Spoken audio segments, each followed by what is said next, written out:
Të nderuar vëllezër besimtar, në mesin e jahudive të cilët jetonin në Medinë, në kohën sa pejgamberi alayhi salatu vesselam akoma nuk ishte shpërngulur, ishin disa krerë ose ishin të pakt disa prej tyre të cilët u interesuan për Islamin dhe u interesuan për pejgamberin alayhi salatu vesselam, pastaj prej tyre një pakice vogël u bon musliman më vonë.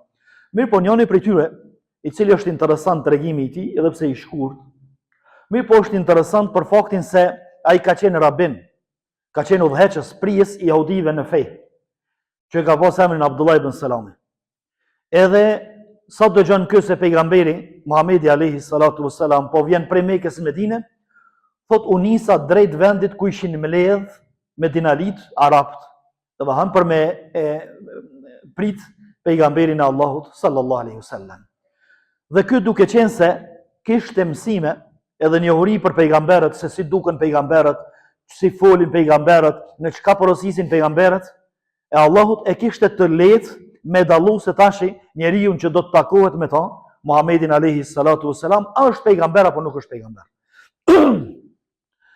Dhe kështu të nderuar vëllezër, edhe sot ai i cili me zemër të pastërt dhe me mendje të kthjellët, jo të turbulluar nga ujërat të ndryshëm të turbullt, nëse i lexon porositë e Muhamedit alayhi salatu vesselam, edhe i kupton ato, e sheh që ai ka qenë njeri i madh.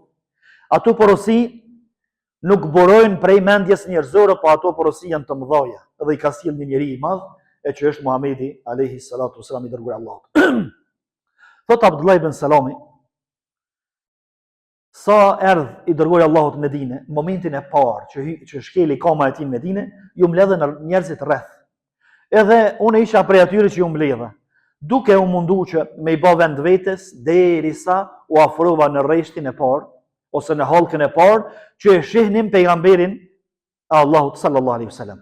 Thot Abdullah ibn Salami, dëgjoni këtë fjalë, që thash më herët se njeriu me zemër të pastër dhe me mendje të kthjellët, nëse i lexon mësimet e pejgamberit, ndërsa për këta ka qenë nëse e shohin pejgamberin. Thot si e kam pa fytyrën e tij, e kam kuptuar për më një herë se fytyra e tij nuk është fytyrë mashtruesit edhe gënjeshtarit. U kry. Domthon për gënjeshtar dhe për magjistar dhe mashtrues që e kanë akuzuar me kasit që kanë vërtetë këtu. Sa Abdullah ibn Salami, duke qenë se e ka lexuar Tevratin, i ka ditë se çfarë cilësi edhe çfarë pamje kanë pejgamberët e Allahut. Edhe thot fjalët e para që i tha Muhamedi alayhi salam ishin këto katra që tash po na i tregon kë.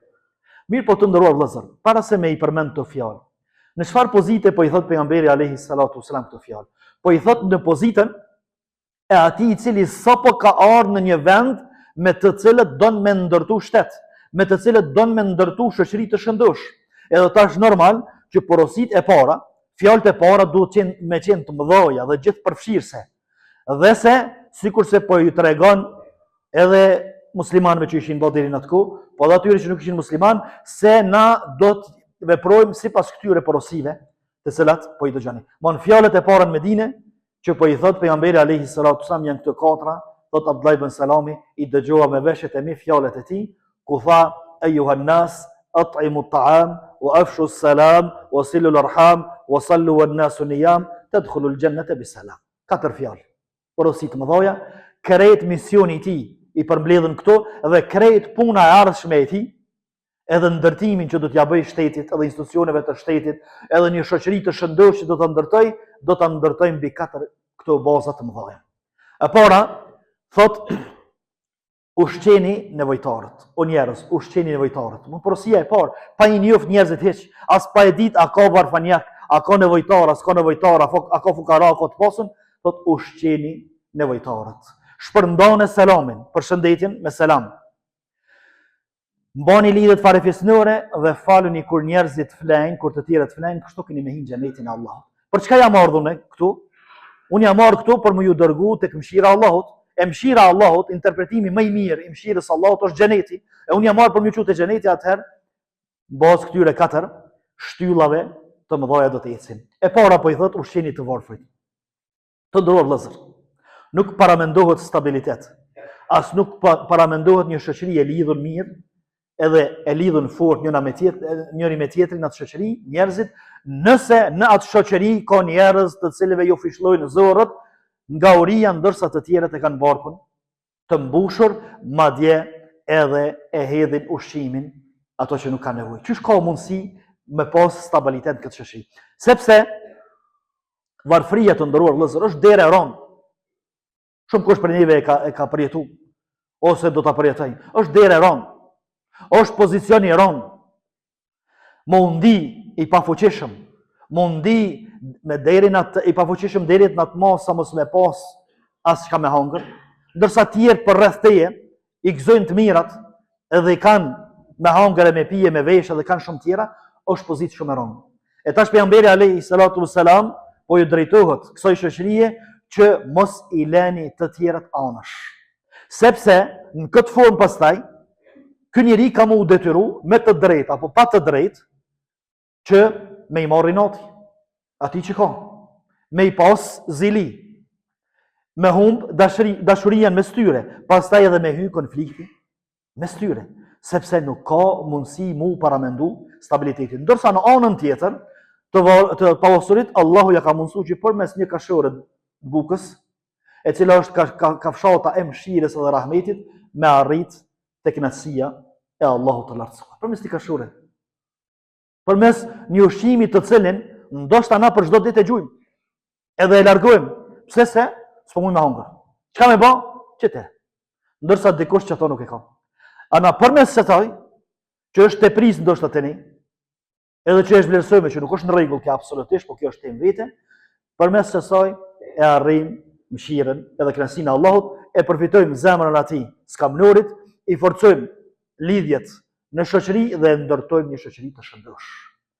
Sepse nuk ka mundësi të ndëruar vëllezër me qenë rahat me një shoqëri, me qenë pa hajni, me qenë pa zili, me qenë pa inate, me qenë pa ngatresa, kur dikush nuk gjon çka me hangër dhe çka me pi, ose fëmijët e tij shkojnë në shkollë dath edhe të zhveshun, ndërsa në anën tjetër kënena i shef njerëzit për rreth tij që i thënë vetes musliman, e i thënë vetes se e besojnë Allahun, edhe i çojnë në vend porositë e Allahut. Çdo ditë fëmijët e tyre i ndrojnë veshjet, çdo ditë han ushqime të ndryshme që mos mu ju bë bajat, edhe mos mu gërdit për ushqimeve, ndërsa ai tjetri nuk ka edhe çat tepricin që tham që ai. S'ka mundsi, pastaj kështu edhe përhapet hajnia, edhe pse nuk është në rregull kjo mirë, por kjo është për shkaqeve që përhapet hajnia, inati, zilia, urrëtia, edhe thyrjet pastaj në mes njerëzve, dhe çfarë shoqërie kjo mund të jetë. Porosia e dytë i thot pejgamberi alayhi salatu wasallam shoqërisë medinase, shpërndon selamin. Fjalën selam, assalamu alaykum. Të nderuar vëllezër, ne kemi shumë përshëndetje të mira. Edhe çdo përshëndetje dhe çdo fjalë mirë, e cila ka hajrin ton, edhe shpreh dhe mshuri ose miqësi, është e mirë dhe është e mirë sa ardhëm. Mirë, po selami është e veçantë. Sepse selamin për herë të parë ka përdorur Xhibrili kur i ka dhënë selam Ademit alayhis salam. Me selam i ka ardhur Xhibrili dhe pejgamberëve të tjerë. Selamin e kanë përdorur pejgamberët, selamin e ka përdorur pejgamberi jon sallallahu alaihi wasallam me shokët e vet, me arabë dhe jo arab. Selami është përshëndetja e banorëve të xhenetit. Wa tahiyyatuhum yawma yalqawnahu salam. Atë ditë kur të takojnë Allahun e tyre, besimtarët, përshëndetja e tyre do të jetë selam aleikum. E kjo shprehje, ka që përhapun të njerëzit më të mirë, të shtrisat më të mira, pejgamberi alayhis salam po thotë shpërndane. Sepse kur i jep selam dikujt, ti i thu që une jam ai i cili eci në rrugën e Ademit alayhis salam, sepse Ademi e ka përdorur këtë shprehje, eci në rrugën e pejgamberëve, eci në rrugën e pejgamberit, eci në rrugën e atyre që duhen me mritë xhenetit, sepse përshëndetja e xhenetlive është selam, edhe selam do të thotë paqe, kështu që prej meje mos u thot as mos u thot sepse un jam njeri i cili shpërndoj paqe, pranoj paqe, jep paqe dhe prodhoj paqe. Sepse këtë zinxhir të selamit edhe të përshëndetjes me selam e ndjekit të cilën e kanë ndjek njerëzit më të mirë dhe shtresat më të mira. Pastaj të nderuar vëllezër, a nuk kemi sot dëshmitar që shumica e ngatresave, shumica e dhënesave, edhe leqitjeve që e kemi na sot është piknisja e tyre ose shkaku i tyre është se nuk më ka folur. Më pa një ditë edhe kryt e kthejke me njonë. Kry ka do kështu, bajbon aki ka pas 100 punë tjera që se ka pas vetën e vetë ka ashtu ecë. A mo qka? Thot, së më foli. Pse me i folune? Edhe ai së më foli, kësë më foli, ka dole, tu thelluhen ndeku i ndarjes, tu thelluhen ndeku i ndarjes, edhe pastaj dalin hasëm njëri me tjetrin, ku nis kja, vëllai s'm ka pas fol një hem ka. Kush i shpërndajë selamin, përshëndet, sepse pejgamberi alayhi salatu wasalam thotë më i mirë është ai i cili i prin me selam tjetrit. Ai i cili përshëndet i pari, ky është më i miri. Për ata pejgamberi alayhi salatu wasalam thotë për hapjen e selamit. Edhe shprehjet e tjera që tregojnë dashamirësi, edhe ato janë të mirë sa orma, mirë po selami, përveç krejt këtyne e ka dhe një karakteristikë tjetër, e që selami është doa, lutje. Kur ti tham dikujt assalamu alaikum, paqja qoftë mbi ty. Çka jeta jote qoftë paqë, mos pafsh trazira, mos pafsh probleme, mos përjetofsh siklete, po gjithmonë qetësi, rahati, stabilitet edhe paqë. Mon këto pja dëshiroj unë hala pa unë joftu me ta, hala pa e ditë se kush është edhe tek është. Edhe tash kur e kuptoj unë kështu që ai po mi dëshiron këtu, wa alaykumus salam, edhe ty gjithashtu këtu, edhe pastaj fillon këtu me afërsi, fillon me ndi njëri tjetrin që është afër, edhe nuk pas ka rrezik prej tij, sporuna prej tij, edhe kështu pastaj forcohen lidhjet në shoqëri. Porosia e tretë, bani lidhjet farefisnore, nuk ka mundësi të ndëruar vëllezër shoqëri mu paramendu kur secili është larg njëri tjetrit ose me një qesh, ai këtë tjetër me një qesh, edhe secili ban plane kundër njëri tjetrit. E sidomos kur këta njerëz janë të afërt mes veti. Sepse lidhja farefisnore është prej shtyllave bazë kësaj feje. Nuk ka mundësi dikush me qëndru mirë në islam, më konë musliman i mirë edhe ka ngecja dhe ka probleme në lidhjet farefisnore. Me farefisin. Me farefisin e vetë ku nuk është mirë.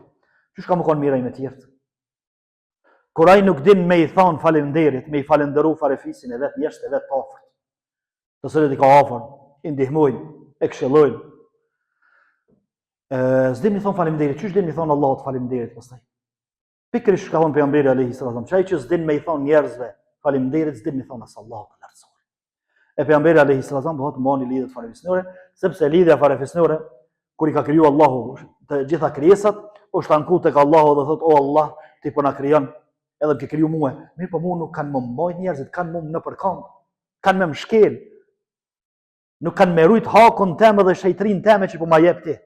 Thotë Allah i lartësuar, a je dakord ti që unë me i mbajt lidhet me ato që i mban me tyje, edhe me i kput lidhet me ato që i kput lidhet me tyje, thotë po, atëherë thotë edhe qetësohet. Kështu që ai i cili don me i mbajt lidhet me Allahun e lartësuar, paraprakisht duhet me farefisin e vet. Përndryshe, çdo shkëputje me farefisin nën kupton se automatikisht jemi shkëput edhe me Allahun e lartësuar, pastaj ngurcohet zemra, pastaj vështirësohet jeta, pastaj ndodhin problemet, i hub kënaqësia, i hub lezeti i jetës, i hub punës, i hub familjes, i hub gjithçka. Kemi boll, s'na mungon kur gjë, po dyqysh jemi rahat. Si jemi rahat për arsye se e kemi kput në lidhje. Me farefisin e ajo lidhje pastaj ne ka kput lidhjen tonë me Allahun. Ka marrë bereqeti, ka marrë rahatlëku. Zvjen pra, edhe porosia e katërt, faluni kur njerëzit flajnë. Kjo është për qëllim namazin natës të ndëruar vëllezër. Mirë po, qysh me i fol njerëzve sot për namazin e natës, kur namazin e ditës nuk kemi tu e bë që është fars. Pejgamberi alayhi sallam porosin e parë, po je jep mu fol natë, në namazin sunet. Ndërsa për farzin s'është bë mohabet kjo punë atku. Edhe s'do të më u bë mohabet te muslimani. Unë musliman, edhe i nënshtrohem Allahut, edhe i besoj Allahut, edhe i pranoj urrat e Allahut, 25-6 herë Allahu më ka thonë falën Kur'an, edhe halo me neja më fala mos u fal. 2 herë më thon dikush në jaran që e ki për zemër, edhe për shpirti më thon më ja kryj një punë, kemi mundu më ja kryj ose si del më përpara. Po vjen marrë vallahi. Që 3-4 herë të më thon se ne kom kryj, po vjen marrë më mesat. E çysh më s'më na marrë. Para Allahut lartësuar o robim. A ke besu Kur'anin? A i ke dëgju ligjëratat? A i ke dëgju xhallat? A i ke dëgju që 20 e sa herë të kom thirrën për më fal? Jo një herë. Po 25-6 herë të kom thirrën më fal. Ku i ki namazin të? E pejgamberi alayhi salatu wasalam po don me i tregu njerëzve që këto trijat tri porositë e para me ushqy të varfrit, me shpërndos selamin, edhe me mbajt lidhje farefisnore janë me njerëzit, ndërsa duhet me pas lidhjen edhe me Allahun. Do të me ushqy shpirtin edhe përmes lidhjes tonë me Allahun, ajo është namazi. Kështu që kjo është lidhja më e fortë, lidhja më e mirë, lidhja më e sigurt, edhe lidhja më efektive me namazin. Me Allahun përmes namazit. Edhe secili sa ka hise namaz, çash ka hise në lidhje me Allahun e lartësuar dhe në miqësi me Allahun. Sa ka hise në namaz, çashtu edhe e ka lidhjen e tij me Allahun e lartësuar. Elusim Allahun e lartësuar që këto porosi dhe porositë e tjera t'i kuptojmë drejt. Pastaj t'i fusim në praktik dhe të punojmë me to sepse fundja këto janë për të mirën tonë, është interesi jonë, edhe është në dobinë tonë, edhe në këtë botë, edhe në botën tjetër për ne, për familjarët, falefisin, krejt shoqërinë tonë me të cilët po jetojmë. Elusim Allahun e lartësuar të na mësoj të jetojmë musliman, të vdesim musliman dhe të ringjallemi faqe bardhë. أقول ما سمعتم واستغفر الله لي ولكم فاستغفروه إنه هو الغفور الرحيم